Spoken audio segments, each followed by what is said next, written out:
Mundo Católico, construyendo la civilización del amor, y Unión Femenina Católica Mexicana presentan Congreso Nacional de la Mujer.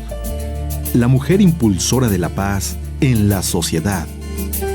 El objetivo es que las mujeres sean transmisoras de su ser y hacer femenino, asumiendo su dignidad, valor, capacidad, liderazgo y compromiso, de manera que sean impulsoras de la paz en la sociedad. En esta ocasión presentamos La mujer fomentadora de la paz en la política, por la licenciada Margarita Martínez Fisher. Adelante.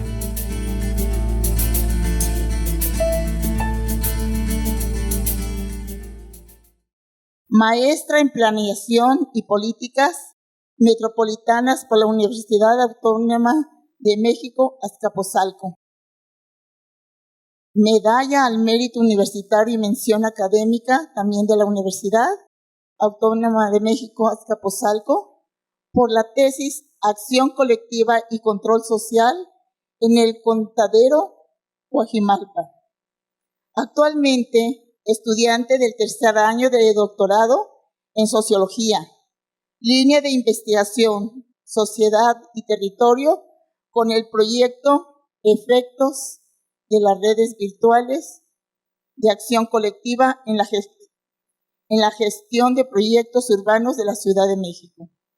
Profesora de la asignatura Responsabilidad Social de la Facultad de Humanidades de la Anáhuac del Norte y asesora de titulación en la Maestría en Derechos Humanos y Seguridad Pública del ILCE. Ha trabajado en el sector público desde 1997, coordinadora del Sistema de Enlace y Comunicación Social en la Secretaría de Economía y coordinadora de Participación Ciudadana y Gestión Social en la Delegación Miguel Hidalgo, Distrito Federal, directora del programa de becas Linceo en la Fundación Rafael Preciado Hernández. De 2006 a 2009 fue diputada local en la Ciudad de México, en donde desarrolló propuestas relativas a temas como abasto y distribución de alimentos, economía informal, participación ciudadana, desarrollo social y desarrollo urbano. Directora general de Gerencia Delegacional en Coajimalpa de Morelos. Directora general del Desarrollo Social en las delegaciones Benito Juárez y socia fundadora y consultora en EDUXA, Sociedad Anónima de Capital Variable. En el área de gestión pública y electoral, en donde ha encabezado diversos proyectos de planeación, evaluación y capacitación con la iniciativa privada y el sector público.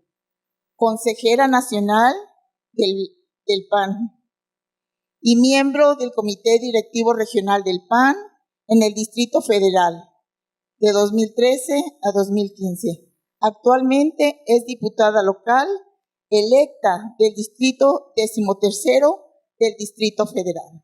Recibamos con un fuerte abrazo a la licenciada Margarita Martínez. Bienvenida. Muchas gracias. Muy buenas tardes, ¿cómo están? No tienen una idea de lo contenta que me siento el día de hoy. Me siento muy honrada de poder estar con ustedes el día de hoy. Aquí está mi mamá Berta, por aquí anda. Entonces, pues es la primera vez que me va a dar una conferencia así. Me la paso dando conferencias y me da mucho gusto que ahora ella pueda también estar como ustedes están conmigo. Muchas gracias a la Unión Femenina Católica Mexicana. Realmente es un gran honor para mí poder acompañarlas platicando pues de estos temas tan importantes. Decían que siempre lo políticamente correcto, lo educado es no hables nunca ni de religión ni de política, ¿no? Porque ¿qué es lo que pasaba en las familias cuando hablaban de eso? No, ni saques el tema porque no, es pleito. Y ahora vamos a hablar pues un poco de las dos cosas, ¿no? Entonces está muy interesante porque no venimos a pelear, venimos a conciliar y venimos a hablar de la paz, como desde nuestras propias casas y desde nuestras propias... muchísimas gracias. Desde nuestra propia educación ya te dicen, ya no, esos temas no se hablan en la mesa, es hasta como de mala educación. Bueno, pues vamos a hablar de estos temas y quisiera yo compartirles la visión, compartirles también un poco de experiencia al respecto. Puse esta foto, ¿saben quién es ella? Malala Yousafzai, que bueno que sí la conocen. Ella, fíjense que mis alumnos de la universidad, cuando yo les pido que me traigan a un líder, a una líder que les llame, que les mueva, muchos de mis alumnos me traen a Malala. O sea, es un ejemplo realmente que mueve mucho a la juventud, que mueve mucho a la gente. A mí me encanta el caso de Malala, porque aparte que no necesariamente es cristiano, ¿no? Y eso es muy, muy padre porque nos ayuda también a dialogar con otras culturas y con otras visiones, pues me parece que hoy es como este ícono de la paz en el mundo, ¿no? Acaba de ganar el premio Nobel. Ella fue, ustedes saben, ella es pakistaní, su papá sí la acompañaba y la seguía dejando ir a la escuela. El régimen talibán, ya saben quiénes son los talibanes, los que dicen no queremos occidentalizar a nuestro país, queremos que haya pues, una única cultura, una única forma de ver las cosas, y la educación para las mujeres está prohibida. Y ella dice, empezaron a prohibir la música, empezaron a prohibir que saliéramos a la calle, y bueno, finalmente prohibieron que las niñas pudieran ir a la escuela. Y el papá de Malala dijo, la apoyó. El papá de Malala dijo, yo sí quiero que tú vayas a la escuela, y ella fue valiente y se fue a la escuela hasta que un día pues sufrió un atentado. Ella empezó a escribir un blog en Inglaterra que le empezaron a publicar, y empezó ella a denunciar internacionalmente. Imagínense, había tenido 14, 15 años, realmente es un caso muy interesante. Desde los 11 ya estaba escribiendo y publicando, y ella ya estaba denunciando lo que estaba pasando con este régimen, que les estaba diciendo que las niñas no podían ir. Entonces fue tan importante el movimiento que empezó a generar, la empezaron a amenazar hasta que intentan matarla.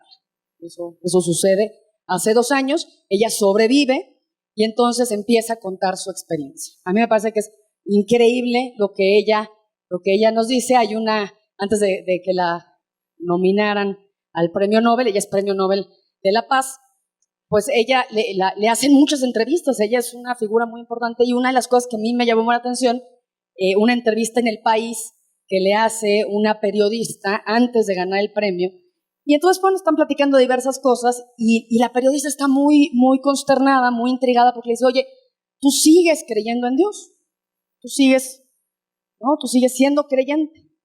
¿Cómo es que esto sucede? ¿Cómo es que tú sigues creyendo en el mismo Dios de los que quisieron matarte? Y entonces ella le dice la entrevistadora, le dice, oye, ¿te arrepientes de haber hecho lo que hiciste? ¿Te arrepientes? ¿Quisieras tener una vida normal?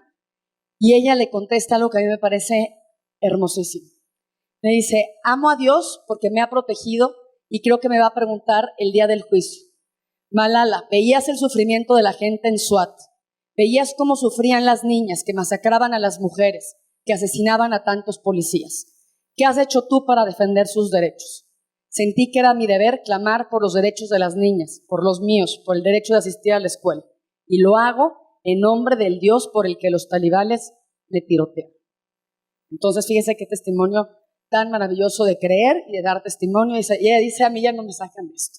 De hecho, su papá pues la acompaña siempre porque ella todavía es menor de edad, y ella ya dice, yo voy a ser política. Quería ser doctora, pero yo ya quiero ser política. La veremos seguramente como una líder política. El papá no está tan contento. Yo me identifico con ella porque, bueno, pues a mí me pasó. Yo cuando me metí a la política, mi mamá nos ven con cara de, ¿lo que vas a hacer ahí? Nadie de mi familia política, nadie estaba metido en eso, y entonces lo que me decían era, pues no te metas a la política porque no te vas a casar. Yo me casé, tengo 2 niños hermosísimos. No te metas a la política porque es de masones. O sea, era una cosa como una idea muy, muy rara de la política. Pero sí quiero decirles, mis papás fueron, aunque al principio les costó trabajo, pues han sido quienes principalmente me han apoyado. Cuando yo decidí estudiar ciencias políticas, no tenía yo dinero para pagar mi escuela. Mi abuela, que en paz descanse, mi mamá, fueron quienes pusieron la primera parte de mi inscripción para que yo pudiera estudiar. Entonces, eso ha sido muy significativo. Pero de entrada, pues es como que tu mujer, no te metas a eso, ¿no? Hay esta perspectiva. Entonces, pues ¿por qué nos interesa que haya mujeres en la política, ¿no? ¿Por qué esa sería una de las preguntas que estaríamos platicando el día de hoy? Me parece muy interesante también, pues porque no solo es la perspectiva de la política como tal. Ahorita vamos a ver algunas diferencias. Es la política desde el punto de vista del pacifismo, de la paz. Fíjense, invitan a Malala a The Daily Show, la recibió el presidente de Estados Unidos, realmente es una personalidad internacional, y vean la cara que tiene el entrevistador, está impactado, porque hay un momento en que le pregunta, ¿tú qué sientes? ¿Tú qué sientes, Malala, qué piensas de ellos contra quienes intentaron matarte? Y ella dice, comencé a pensar sobre eso y me respondí que debía sacarme un zapato y pegarle. Sin embargo, luego reflexioné mejor y me dije que si golpeaba a un talibán, no habría diferencia entre ellos y yo. Y esa es una de las perspectivas.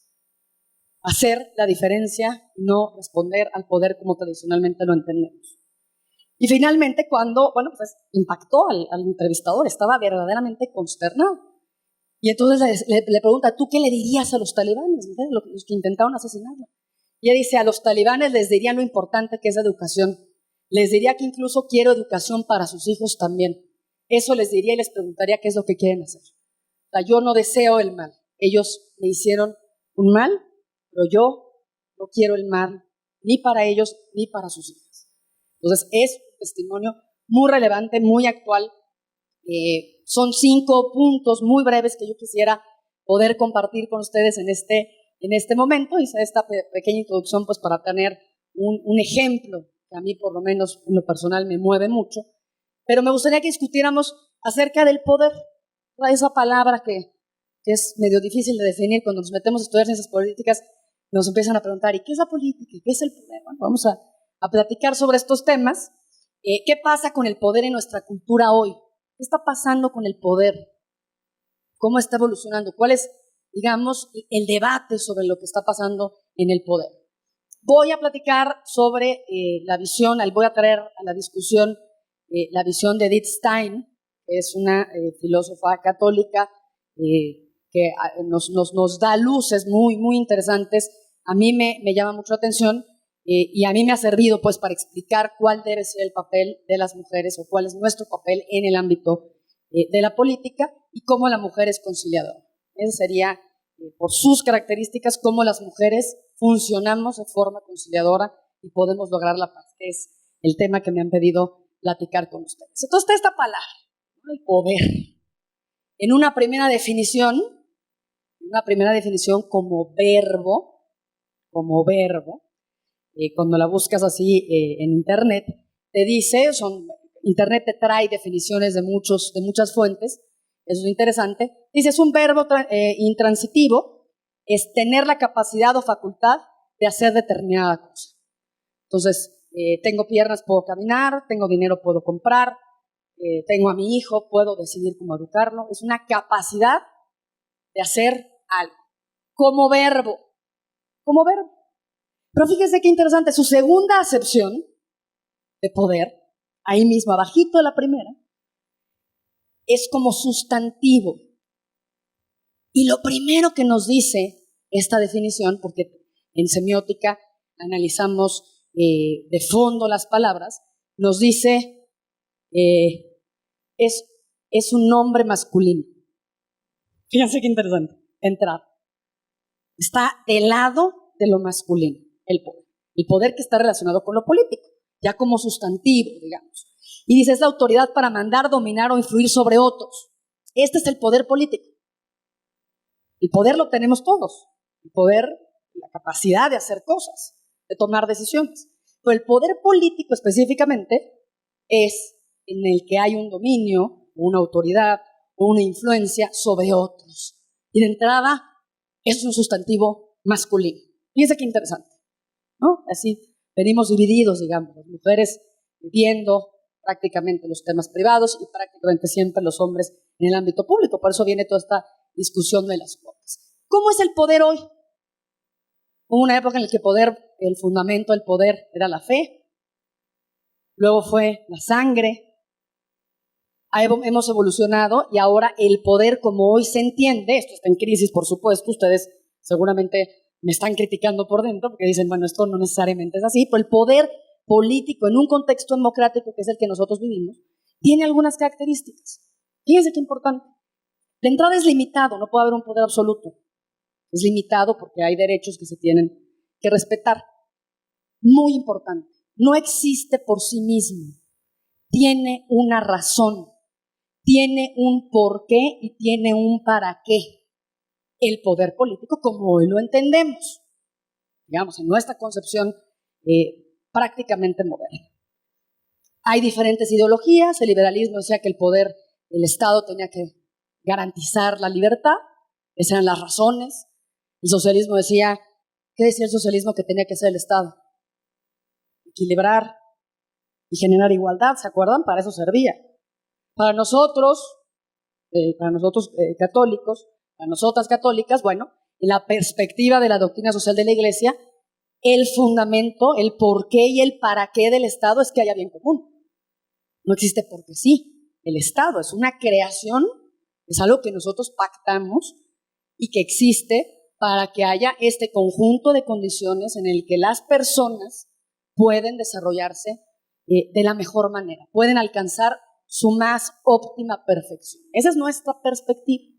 Esa es nuestra perspectiva, la que nosotros promovemos desde el catolicismo. No necesariamente es así, pero compartimos, digamos, que es un poder limitado, que tiene una razón y que, bueno, pues eventualmente es electo, ¿no? Que se elige, las mayorías son las que mandan, pero no pueden aplastar a las minorías. Esa es la conceptualización de nuestro poder político hoy en día. Digamos, hay un consenso en ese sentido. ¿Qué es lo que nos está pasando con nuestra concepción de poder? Más allá de que solamente lo veamos desde el punto de vista de lo masculino. Ahorita vamos a platicar por qué es tan importante que las mujeres no nos alejemos del ámbito político, estemos también en el ámbito político. Bueno, tenemos un modelo cultural que está cuestionando las razones del Estado. Las razones de todo, pero en especial del Estado. Muchos años de Constitución, muchos años después de la Revolución, muchos años de Estado y no logramos ponernos en paz. No logramos que haya cierta equidad. No logramos que haya mejor educación. Entonces hay en el mundo un cuestionamiento, no solo es en México, no solo los mexicanos estamos cuestionando para qué sirve el gobierno, para qué sirve el Estado, para qué sirven los partidos. Eso está pasando en general porque estamos en un contexto postmoderno. La modernidad, acuérdense, lo que había hecho, ¿qué es esta imagen? ¿No? Cuando se cae el muro de Berlín, cuando hay quien dice que en ese momento, pues ya las ideologías que habían estado en tanto tiempo en conflicto, ¿se acuerdan? La Guerra Fría, pues que ya habían dejado un poco de funcionar, que eso ya era el pasado. Uno de los grandes temas que tenemos hoy en día es que parece que hay un solo discurso. Ustedes a lo mejor van a las urnas, van a la boleta, oyen a los candidatos y a las candidatas y dicen, ¿cuál es la diferencia? No hay una diferencia tan específica. Bueno, pues eso nos pasó después de a partir de los años 90. Pero el proceso cultural, que es un proceso muy importante, que es la posmodernidad, está cuestionando todo. La modernidad lo que vino a hacer el siglo XIX, lo que hizo la modernidad fue desplazar a la fe, ¿se acuerdan? Y entonces ya la autoridad venía, era la del rey, ya no era ¿por qué? No era por derecho divino, ¿por qué era? Pues era el rey, el que ¿qué hizo Napoleón? Le quitó al Papa, ¿qué le hizo? ¿Se acuerdan? Le quita al Papa la corona de emperador y se la pone él, porque entonces el fundamento del poder deja de ser Dios y empieza la razón a ser las razones. La razón empieza a fundamentar y a decir para qué es el poder. Lo que nos pasó es que en los años 60 pues empezó a cuestionar todo esto. Y las razones dejaron de ser suficientes y surgen los movimientos estudiantiles y los feminismos y los ecologistas que empiezan a decir, los pacifistas, los jóvenes que empiezan a decir, no me quiero ir a morir por la razón del presidente, como mi abuelo se fue a morir a la Primera Guerra Mundial y mi papá a la Segunda Guerra Mundial, yo no me quiero ir a morir por esa razón. Esta razón no me convence, no es suficiente. Yo no me quiero ir a Vietnam a morir. Empieza a haber una crítica, la razón empieza a dejarnos dudas, no solo en el ámbito político, sino de cómo es el hombre, cómo es la mujer, cuál es la relación, cómo es nuestra relación con la naturaleza. Empieza a haber un escepticismo. Todo este fenómeno del New Age, por ejemplo, todo este como regreso a lo religioso, pero no necesariamente formal, es un fenómeno muy de la posmodernidad, muy de no ver la autoridad. ¿Qué es lo que está pasando? Es un desencanto en la razón. Cuando no hay razones, cuando no hay una razón de fondo de las cosas, fíjense lo importante que es para nuestro Estado y para nuestra forma de hacer la política. Cuando no hay una razón que compartimos, entonces es muy difícil decir qué está bien y qué está mal. Cuando el fundamento del poder era la religión, estaba muy fácil. Sabíamos qué estaba bien y qué estaba mal. Con la razón, pues la libertad o la igualdad. Pero cuando los valores fundamentales empiezan a ser cuestionados, los valores que se toman como moralmente buenos para la sociedad son los que generan consenso, el mayor consenso posible.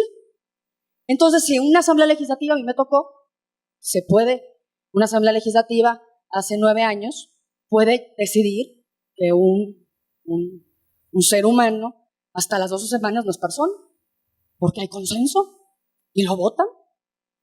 Tú puedes decir todas las verdades científicas y puedes plantear todos los argumentos filosóficos que quieras. El consenso sobre el valor social depende de las mayorías. Ese es el gran tema de la posmodernidad en la política y es el gran tema que estamos hoy debatiendo. Tenemos un vacío ético. Cuestionamos la historia, nos sentimos sin identidad, sentimos que no hay futuro, sobre todo los jóvenes. Y entonces empieza a vivirse un mundo de solo hoy, del máximo hoy, de la mayor eficacia hoy. Lo que más me dé hoy es importante porque el futuro no sé qué va a pasar. Antes creíamos que el Estado nos iba a llevar y que nos iba a sacar adelante. Ya no, esto ya no está pasando. Hay un relativismo total y esto, por supuesto, genera un gran individualismo. Eso es lo que nos está pasando con nuestra posmodernidad. Nos genera lo que dice el Papa Francisco, cultura del descarte. La economía no es para cubrir necesidades. En esencia, la economía es una actividad humana para cubrir necesidades. Ahora, lo que hace la economía para generar la mayor ganancia posible es que crea necesidades. Nos crea necesidades que no tenemos con tal de vendernos. Y los que no valen o los que no pueden participar en esta lógica de la mayor ganancia posible son descartados. Son abandonados en las asilos, son abortados, nos matan. Es la cultura del descarte. Exactamente la posmodernidad nos está generando lo que dice el Papa Francisco, esta mentalidad genera la cultura del descarte, que no respeta nada ni a nadie, desde los animales a los seres humanos, incluso al mismo Dios. De ahí nace la humanidad herida y continuamente dividida por tensiones y conflictos de todo tipo. Porque no hay un límite. No hay un límite de qué está bien y qué no. No hay un consenso de qué es lo que está bien y lo que no está. Y entonces esto nos genera el gran conflicto que hoy estamos viviendo, ¿no? En lo que pasa, busqué imágenes de la persecución tan importante que está sucediendo en África, en Nigeria, el movimiento Boko Haram, ya lo conocen ustedes, también integristas, también prácticamente 100,000 cristianos están siendo masacrados. Boko Haram significa no queremos educación, no queremos nada occidental. No hay un compartir un valor. No importa si somos occidentales, orientales, musulmanes, cristianos, judíos, no importa, hay valores. Bueno, pues ellos han decidido aferrarse a su propia verdad y querer eliminar a los demás. Eso nos ha generado muchas muertes y mucho dolor. Eso es lo que nos está pasando. ¿Qué pasa con la posmodernidad? En la economía no importa cubrir necesidades, no importa si los trabajadores están bien o no, no importa si contamino o no. El empresario lo que está buscando es el máximo, la máxima ganancia posible. En la ciencia no importa si estamos atentando contra principios fundamentales como la vida. Lo importante es demostrar que se puede, que técnicamente es posible. Eso es lo único que importa. Y en la política, que es lo que hoy estamos viviendo, y por eso es la crisis de la política, es alcanzar y mantener el poder. No hay una perspectiva de hacer el bien teniendo el poder político, sino de conservarlo. Entonces, las decisiones que toma el político hoy en día, ¿cómo son? ¿Están basadas en valores? ¿Están basadas en un largo plazo? ¿Están basadas en el cálculo de poder? Si esta decisión que tomo me va a dar votos o no. Si esta decisión por eso entonces todos empiezan a pensar y a decir lo mismo. Por eso como ciudadanos empezamos a sentir que ya no hay diferencias entre las diferentes opciones políticas, porque empieza la política a convertirse en solamente la consolidación del poder. No hay una razón y no hay fundamento del poder. Y lo que dice Ratzinger, el teólogo, nuestro Papa Ratzinger, me encanta esa frase, se las pongo mucho a mis alumnos, porque habla de este vacío. Dice, no se ve en ningún sitio un posible clavo al que el hombre al caer está cayendo en este vacío de sin razón, sin futuro, ¿no? En el que pueda agarrarse. Solo puede contemplarse la infinita profundidad de la nada a la que el hombre mira. Eso está pasando, hay un vacío, una sensación de vacío. Y entonces hay que vivir hoy, ahorita, el máximo posible. Eso es lo que nos pasa. Y eso es lo que nos está generando tanto conflicto. Por eso estamos con tanto conflicto. Hay tanta violencia en nuestro país, tanta violencia en el mundo.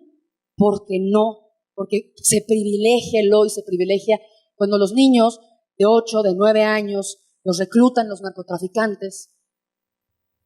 ¿Qué pasa? ¿Por qué los niños se van con ellos? Al principio los amenazan, pero luego se quedan con ellos. ¿Por qué? Es su única posibilidad de salida. O sea, a veces hasta los mismos papás. En Centroamérica las mamás mandan a sus hijos de 9, de 10 años, no hay ningún futuro, no hay forma de resolver las cosas. Los mandan a que se crucen los 40 días en la bestia. Que no hay valor, hay un vacío y hay una falta de creencia en qué pasa en este contexto con las mujeres. ¿Qué tenemos o cuál es el llamado de las mujeres en este contexto de cómo está la política? Ustedes la ven, la viven, tendrán sus propias perspectivas sobre la política, pero ¿por qué es tan importante que para contribuir a un mundo mucho más pacífico, un mundo en donde podamos vivir bien, las mujeres estén? En la perspectiva de la modernidad es cuando surge el feminismo.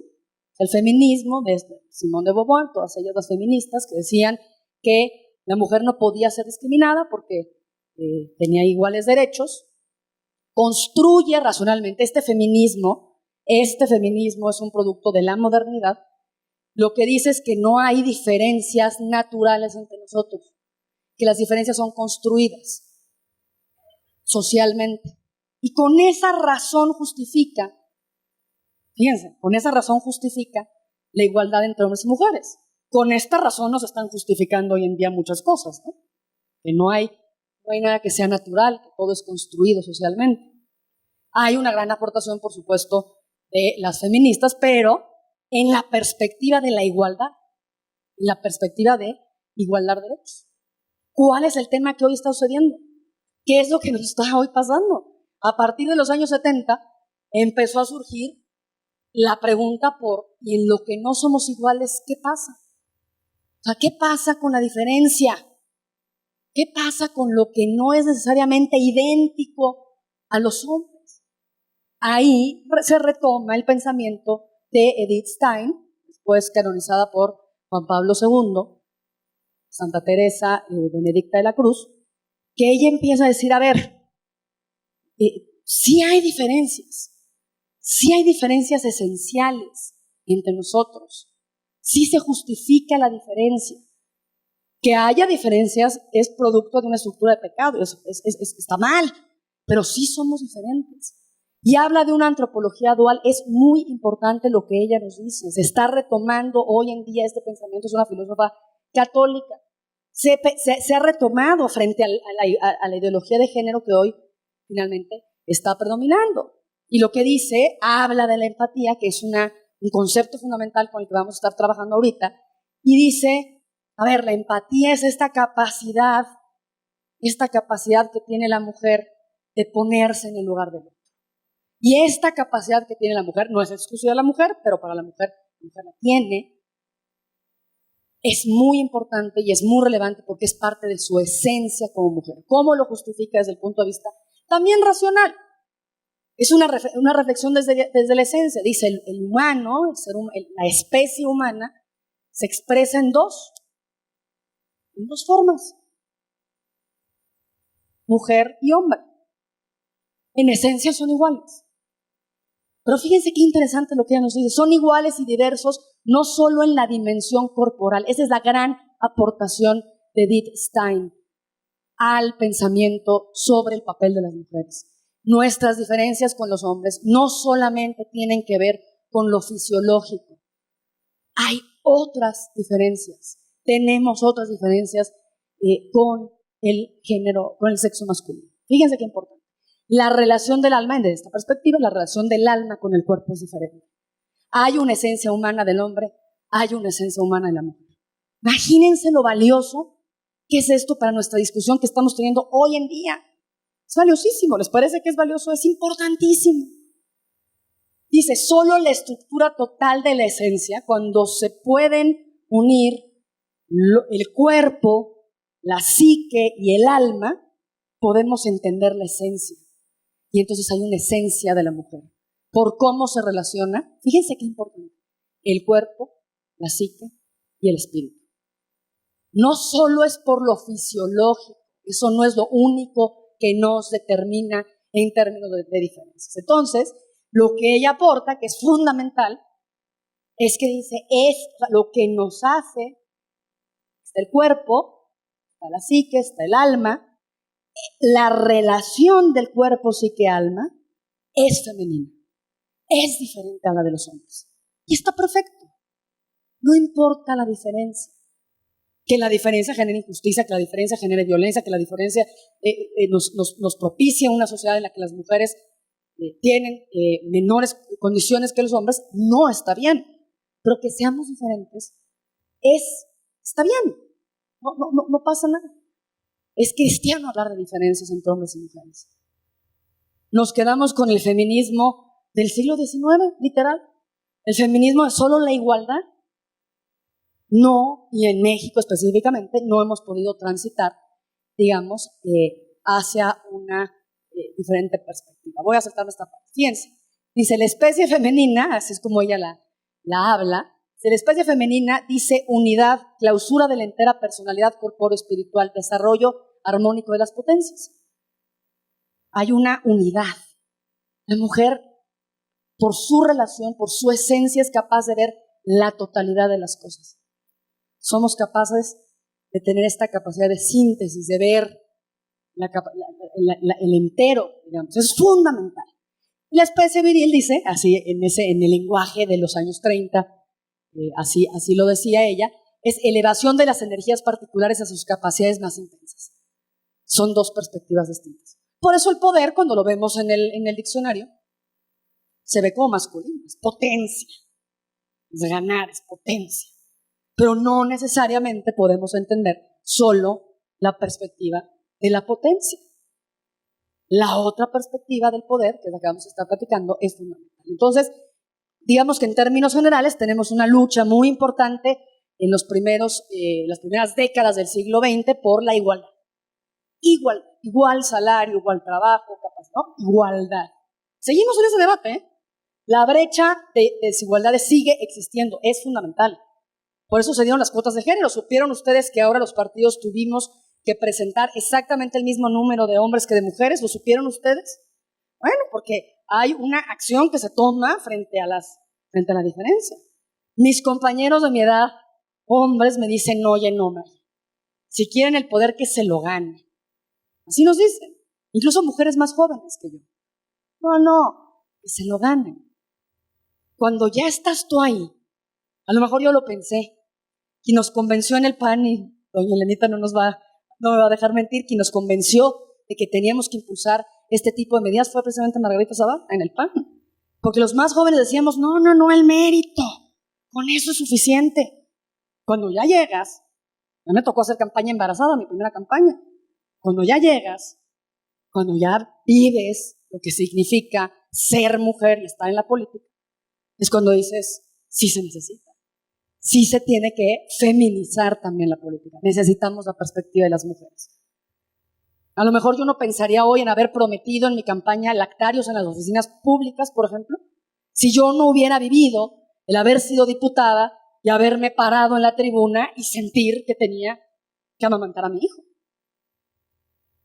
Y mi hijo no podía estar conmigo mientras yo era diputada, porque no hay un lugar donde ponerme, donde estar.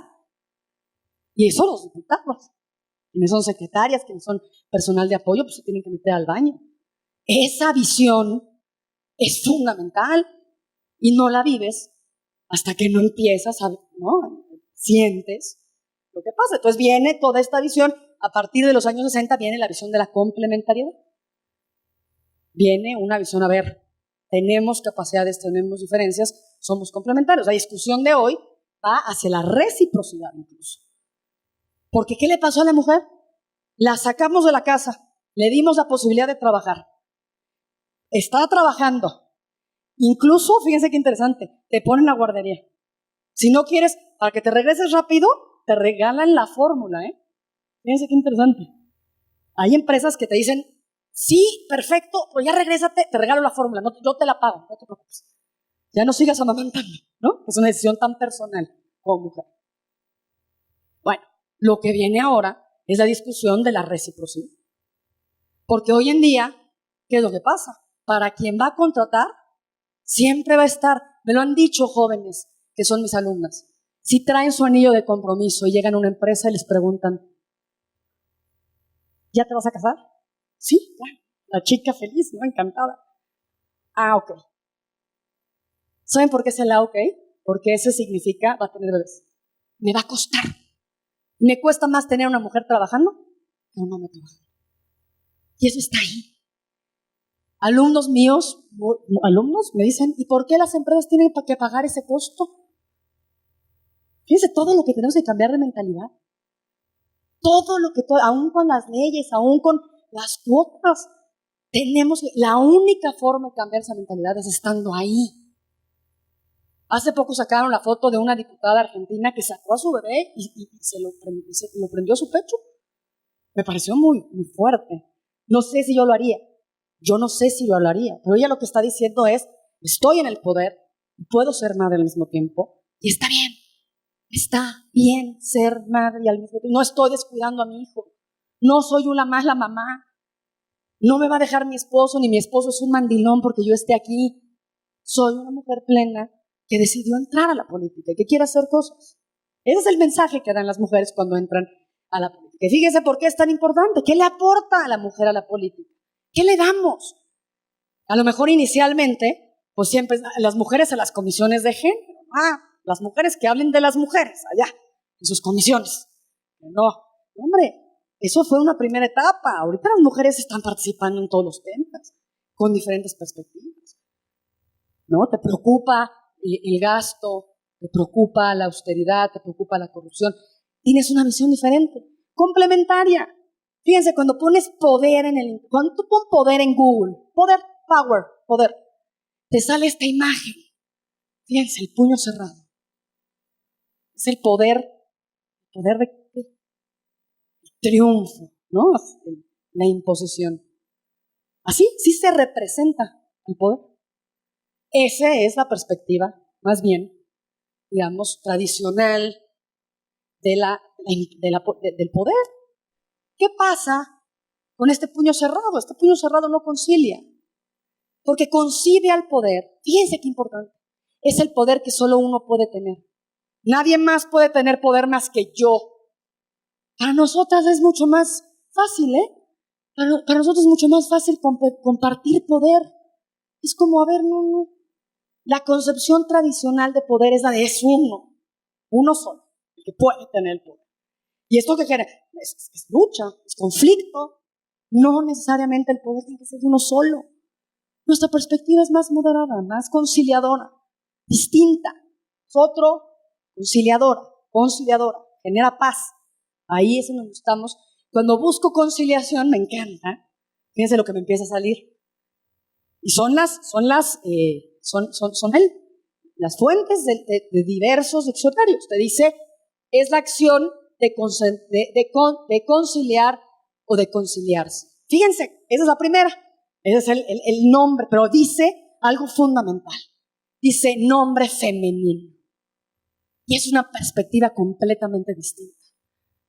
Así, como hablamos somos en muchas ocasiones. El lenguaje dice, fíjense, conciliación es un nombre femenino.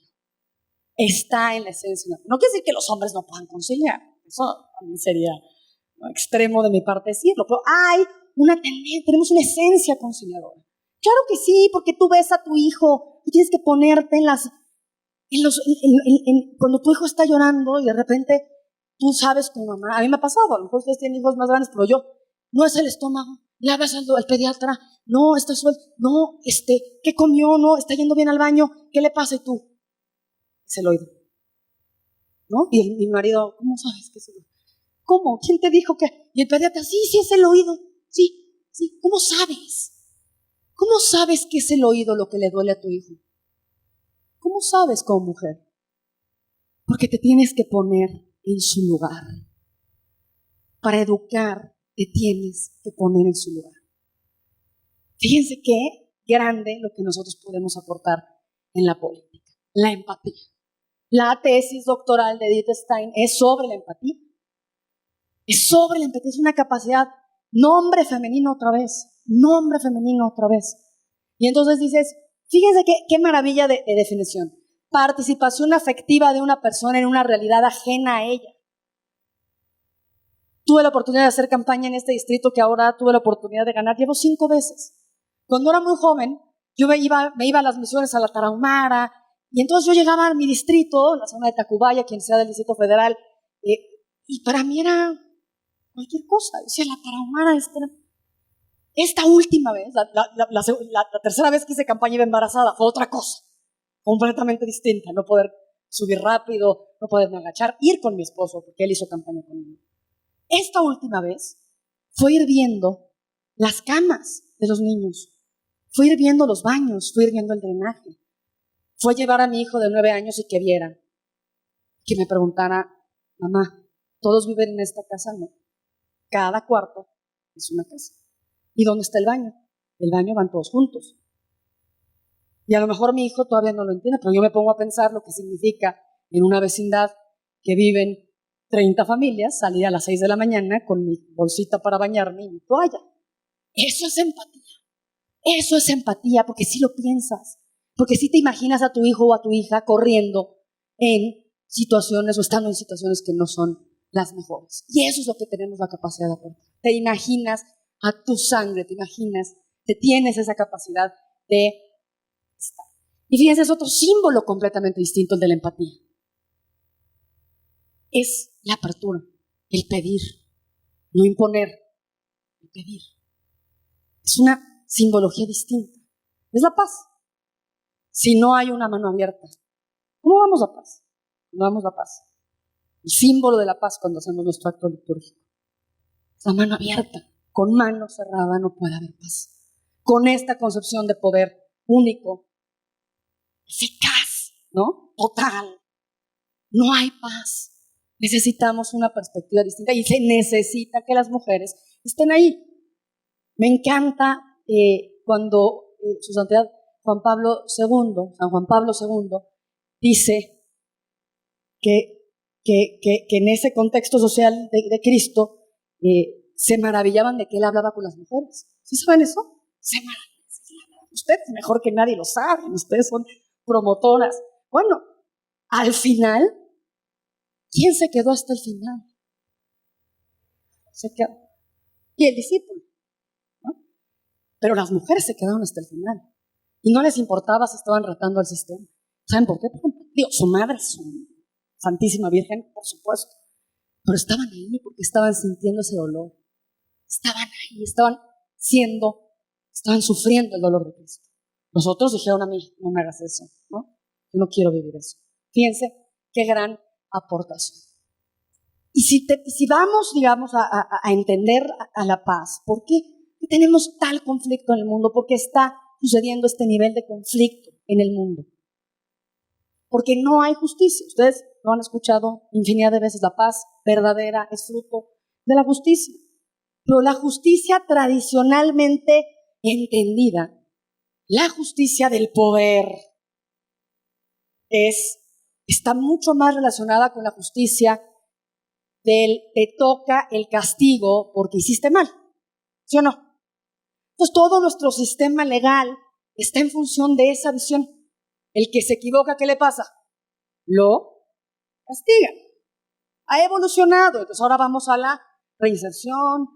No está sucediendo, no está pasando, eso ya lo sabemos. Bueno, la justicia desde una perspectiva cristiana, como ustedes bien lo saben, es no solamente la voluntad de dar a Dios y al prójimo lo que es debido, no solo es eso. La justicia no solo es darle a cada quien lo que es debido. La justicia es la capacidad de ver al otro como persona. Eso es empatía. Es la capacidad de reconocer la dignidad del otro. Es un criterio para decir, fíjense qué importante, para volver a decir como sociedad qué está bien y qué está mal. Sí podemos decir como sociedad, sí hay valores en los que podemos estar de acuerdo. Y muy importante, en nuestra perspectiva, no solo es lo que dice la ley, que la ley diga que se puede matar a un niño en el vientre de su madre, no quiere decir que esto sea justo. La justicia va más allá de la ley. La justicia es la capacidad de darle al ser humano una dignidad absoluta. Imagínense lo importante que es una perspectiva de justicia desde la empatía. Para que yo sepa en la política que tomo decisiones por otros, porque eso es lo que hacemos en la política, tomar decisiones por otros. Ustedes pagan impuestos, nosotros distribuimos sus impuestos, decimos qué es más importante. Imagínense lo importante que es la política. Bueno, para que yo sepa que es justo, yo tengo que tener la capacidad de ponerme en los zapatos del otro. Si no, a todos les voy a dar lo mismo. No, y no va a funcionar. No va a funcionar. Si yo no sé que está viviendo la realidad del otro, no puedo ser justo. Y si no hay justicia, ¿qué? No hay paz. Imagínense entonces cómo la política puede eventualmente, en una visión desde la caridad, del amor, esto me simbra cuando yo lo he reflexionado. Es una reflexión que tuve ya más grande, a pesar de que soy una persona muy apasionada del humanismo cristiano, de la doctrina social de la Iglesia, cuando el amor es la medida de la justicia. Cuando el amor es la medida de la justicia. Es ir más allá del ojo por ojo y diente por diente, que es lo que el poder del puño cerrado está pensando. La justicia desde el amor, desde la caridad, desde el caritas, es completamente distinta. Y la medida de la justicia es el amor, no es el pago. Fíjense qué maravilla.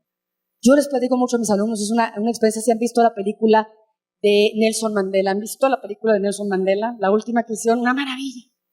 Las comisiones, él después de salir de la cárcel y ya gana las elecciones, su vicepresidente, él negro, y su vicepresidente es blanco, el que había estado. O sea, no es quítate tú y te voy a hacer el apartheid al revés. Es puedo conciliar contigo. Yo no voy a hacer lo que tú hiciste. Yo reconozco en ti a otro ser humano.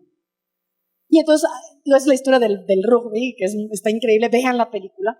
Pero hay un momento en que hacen las comisiones del perdón. Desmond Tutu era el que se encargaba de hacer las comisiones del perdón. No eran las comisiones de la verdad, nuestras comisiones de la verdad, estas de quién mató a los jóvenes de Ayotzinapa, ¿no? Eran comisiones del perdón. Ponían en la misma mesa al violador y a quien había sido violado, al asesino y a quien le habían matado a alguien. Y eran blancos y negros. porque los dos habían participado de esa crueldad y se veían a los ojos, decían lo que sentían y decían, te perdono. Y entonces llegó una época de paz. Si Nelson Mandela hubiera decidido distinto, no hubiera podido pacificarse. Es una visión distinta,